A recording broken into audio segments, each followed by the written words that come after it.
السلام علیکم ورحمۃ اللہ وبرکاتہ۔ بسم اللہ الرحمن الرحیم۔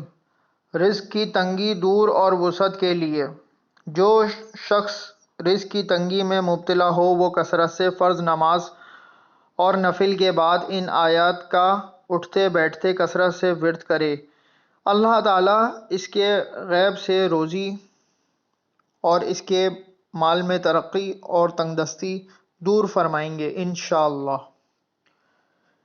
قل اللہم مالک الملک تؤتی الملک من تشاء وتنزع الملک ممن تشاء وتعز من تشاء وتذل من تشاء بیدک الخیر انک علی کل شیء قدیر۔